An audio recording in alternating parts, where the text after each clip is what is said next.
Hello everyone, another quick video from my study, and today is something of a retrospective because there's a lot of people I know that are currently working their way through my back catalogue who may simply be doing so because they've got a bit more time on their hands than they normally do, or because they've recently discovered the channel. And so I wanted to suggest to you, this is the first time that I've ever done this, so please do forgive me, 5 videos of my own that I think everyone should have watched but nobody did. Now, for various different reasons, some of them because it was the early days of the channel and some of them because I simply don't know. But these are videos that if you enjoy my content, I really advise you to go back and have a watch of because I love them. So hopefully you might as well. Anyway, first off, my look at classic Team Lotus. Now, this is an interesting video for a few reasons. Very early video in the channel's career, and also it demonstrates and shows you the classic Team Lotus facility as it was. They've now got this new, fantastic, amazing, big building, which is utterly brilliant, but very, very different from where they started out. It was almost like aircraft hangars. In fact, I think they were World War II sort of buildings.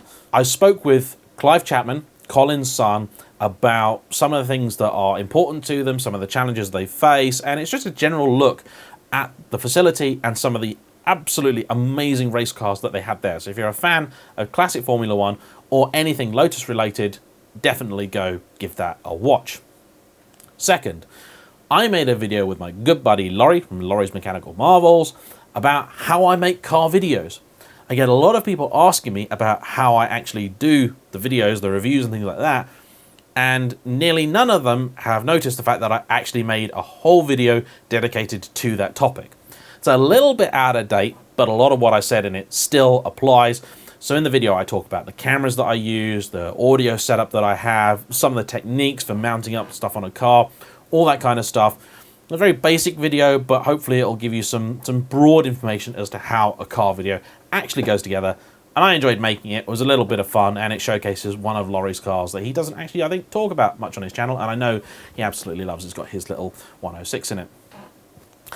Third off, a video I made as a part of a little mini-series in France. I went over and stayed with a friend's parents, well, a channel subscriber's parents, actually. One of the crazy things that I decided to do a couple of years ago.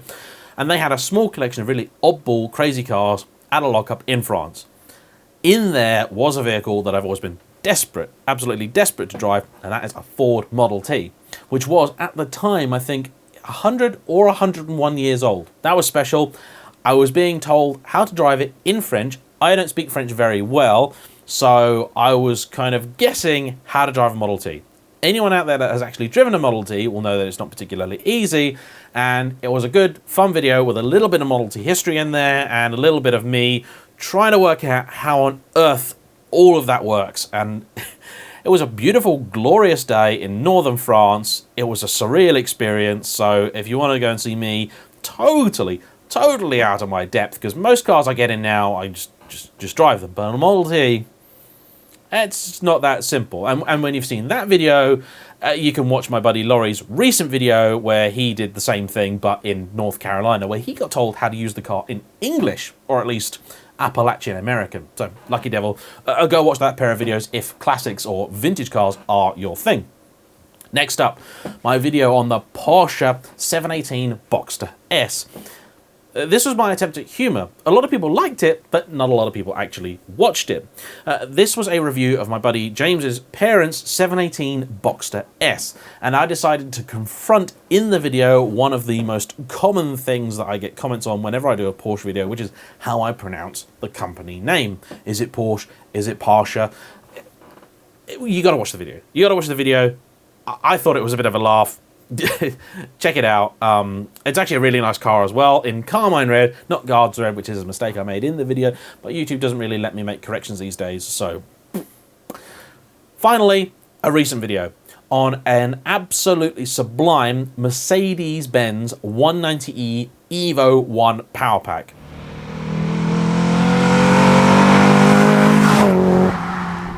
A 6-figure classic car, a DTM legend, a car that I never thought I'd be able to actually get to drive. A lot of people ask me to drive a 190e Evo, but they are very expensive and extremely rare, and this one is particularly unusual, being an Evo with the power pack on it. If you don't know what any of that means, and you're a fan of classic German cars or classic touring cars, please go and check it out. The thing sounds absolutely stunning, one of the best 4-cylinder engines there have ever been. A really different kind of Mercedes-Benz too, and a video that I actually really enjoyed making, and I thought worked pretty well, but for some reason just nobody watched. And it is pretty much the only video out there online at the moment with a 190e Evo I in it, a real one on the road talking about it. There's some Evo II content, and there's also some stuff about, you know, virtual cars or race cars, but not much road car stuff. So please go and check that out, because I, again, really love that, and I was really thankful to James, the guy that had the car, for letting me drive it, because, you know, they're worth a lot of money, and it's a very seriously cool car. So there we go, 5 videos of my own that if you haven't seen, I please do urge you to go and check out. Thank you.